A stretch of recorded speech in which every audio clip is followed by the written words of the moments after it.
Welcome to Paulstoolbox. Today I got a really cool little project. I want to fix up this old milk container. And this is an old steel milk container with some rust holes in it. And as you can see, it has a lot of surface rust, no big deal. I'm going to clean this up and smooth it out. There's a lot of dents in here. It was thrown around over the years. So I'm going to take this and bondo these dents out, get it smooth where it looks slick. We're going to make it look new, and we're going to jazz it up some.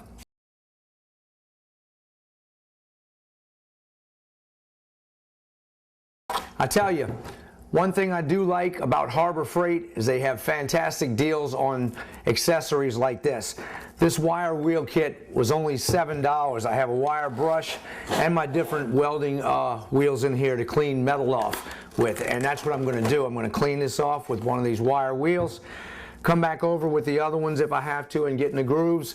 Then we're going to sand this down and get it going. Always make sure you have some type of respirator or something to protect your lungs, because this has old paint on it. We don't know what's on it. It could have lead paint or anything like that. So I'm going to have a filter on here, sand this down, and then we're going to clean it up.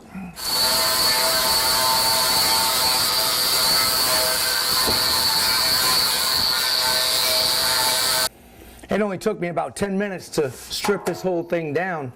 Of course, I got a little smart and put my gloves on to really grind on this, because I don't want this wire brush jumping out and catching me. Another thing is, I'm going to take this little narrow one to get in these fine spots right here. And those are spots where this big brush can't get into. And I can clean those up, but I want to put that on the lowest setting possible. And that's where a variable speed grinder comes in handy. I can turn this down real low and just clean up these edges without it jumping back at me. Of course, I'm going to wear gloves to do it anyway, but if you do use a high-speed grinder on that, be very, very careful when you go into these spots. Get both hands on here, get a good grip on it, and just barely hit it, because it can bite on there and jump on you.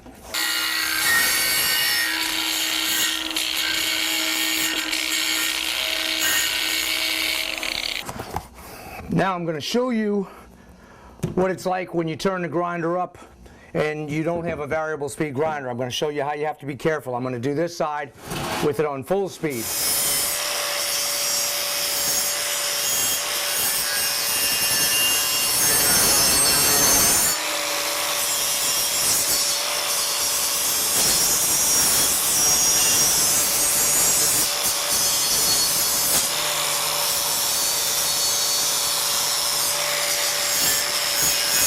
Notice that I get a death grip on this thing when I'm putting it at high speeds, because I don't want it to jump back and cut me. I've seen guys get pretty injured by doing that. All right, I'm going to clean up these little spots. This is really looking good. Right here, you're going to have to get a little bit of sandpaper. I can use 80 grit sandpaper and knock this little ridge off, because the wire brush is not going to get it all, and I can't get my grinder in that little spot. So that's nothing. I just hit these little areas with 80 grit sandpaper, and we're going to get this thing ready. I finished sanding it down, knocked all these little edges off, and cleaned it up. Got the paint off of almost all of the top part. I'm not as concerned with this part right here, because I'm going to have to bondo it and fill these little dents. I have dents all over this thing. It's been thrown around. It's old. And we have some rust holes here. I'm going to take my hammer.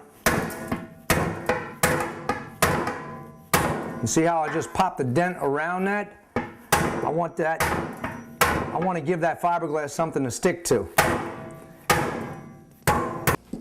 Here I have my fiberglass rising and some hardener. I'll put my drops in, and now I'm mixing it up. Just coat it on there real well, cover the whole area.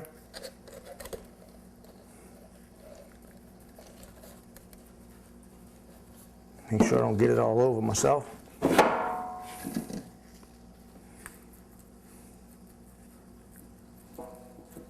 All right,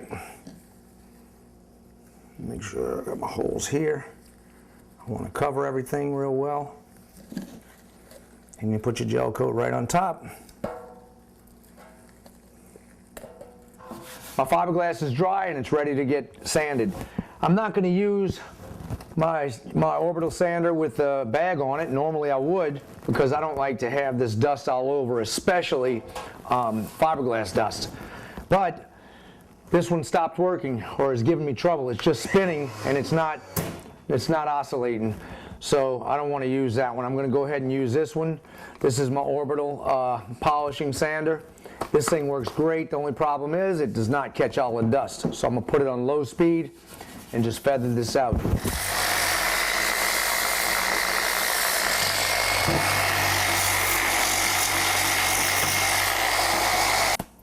Any spots that your sander doesn't get to, because it's a flat surface on that sander, you can take your finger and just rub a little bit of this regular sandpaper in those grooves and spots. Just rough it up just a little bit. All you have to do is rub this on it a couple times. This is 80 grit sandpaper, and that'll give it a little gripping area or surface for my bondo to stick to, or my plastic filler by Bondo. Bondo is the name brand.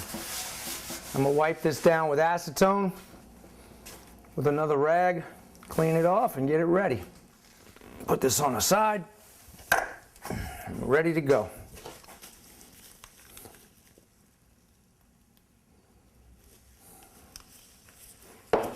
I just mix it up till it gets nice and pink. Depends on the weather. If it's real cold, I'll put more hardener in it. If it's real hot and I'm in the sun, I'll put a lot less hardener in it, because it doesn't give you much working time if you do that.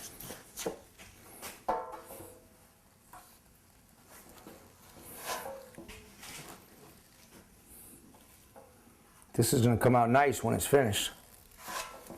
We'll get a really good look to it.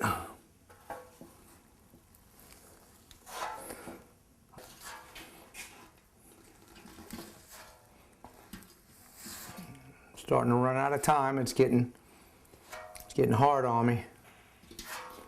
Once it starts hardening up, you can't really work it too much. You'll mess it up. So in just a minute, I'm gonna have to quit. Now that it's getting to where I can touch it, but it's really not hard yet, I can start knocking off my clumps. I'll just take, this is just a blade, a reciprocating saw blade. I could use a razor knife, a razor blade, anything I want. I just want to kind of take that edge off. Right here I have a heavy ridge.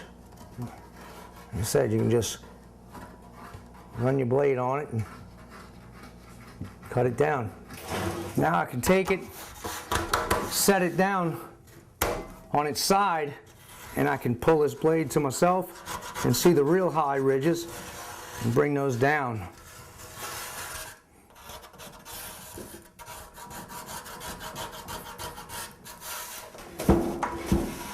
I took it outside and sanded it with my orbital sander. I used 80 grit sandpaper because I wasn't going to kill myself and just keep rubbing this back and forth, put Bondo on it and come back again. So after I had my Bondo pretty much filled, my large spots knocked down, I took it outside and smoothed it out with this. And I just ran it back and forth with 80 grit sandpaper. Once I got it to the smoothness that I wanted, I took 120 paper and I stuck it on my hand with the sticky side onto my hand, and I rubbed that back and forth and got this pretty slick. I'm going to use an automotive filler primer for this.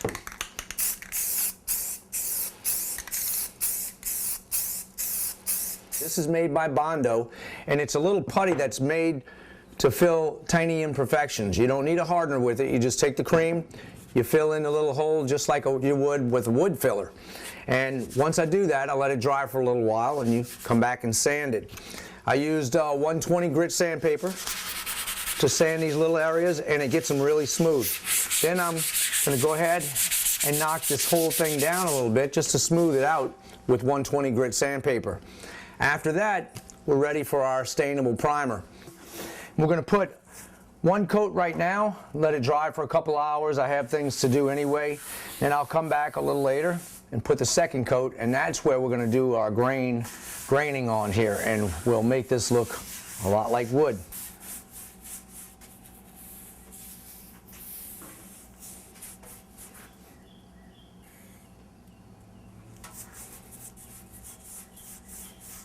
This is going to be the fun part. I'm going to add grain to it. And your graining tool right here can be drug across the wet primer once I put it on here, and it's going to give me an illusion of wood grain. Here's a close-up of your graining tool. You have little teeth right here where you can just drag along your workpiece and get tiny lines for a clear looking wood, or you can get a pattern of grain, large grain, with this, because the circular motion emulates the tree branches. So when you drag this along, it looks like the core of a tree. That gives a nice look. They have a handle that goes on the back of this. I don't use the handle a lot of times because it's easy enough just to work just like this. But this only costs about $6 to $8 in that range at most of your hardware stores. So it's a great little tool. You can find it on Amazon.com if you don't see it in your local stores. Now I'm going to take this and just pull it. And you'll be amazed at the looks you'll get.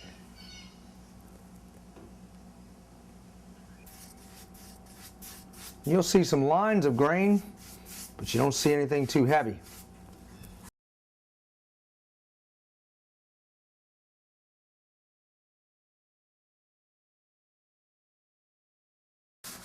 I let it sit 4 hours, and then I came and I lightly sanded it with 220 grit sandpaper. After that, you just rub your stain on.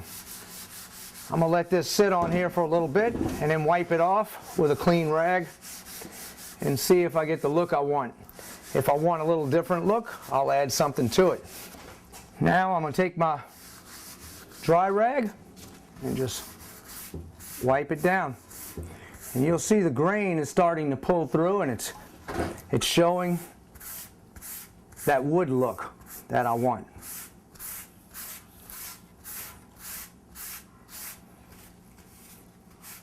Make sure if you rub anything off sideways that you come back and run with the grain after, because you don't want anything that looks like it's cross grain. These lines, this is all going to come out even more once the clear coat is on there. One more stage is done. I'm finished with the stain. I peeled the tape off. I have a really nice look here. The next thing to do is let this dry for 24 hours, then I'll come back and put my varnish on. It's really coming along nicely now. I took and retaped this so I could put my spar varnish on here. It's completed, and it's like glass. This came out really nice. It's a huge difference from when we first started. Now, when I put my spar varnish on here, in between coats I used 00 steel wool. So I took and put my varnish on here, let it sit overnight to dry. I came back, took my steel wool, and rubbed it down.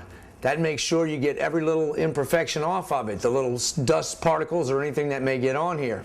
After that, you take tack cloth and you rub it down with tack cloth. That way you make sure you have a really clean surface, and then you come back and put your spar varnish back on it again.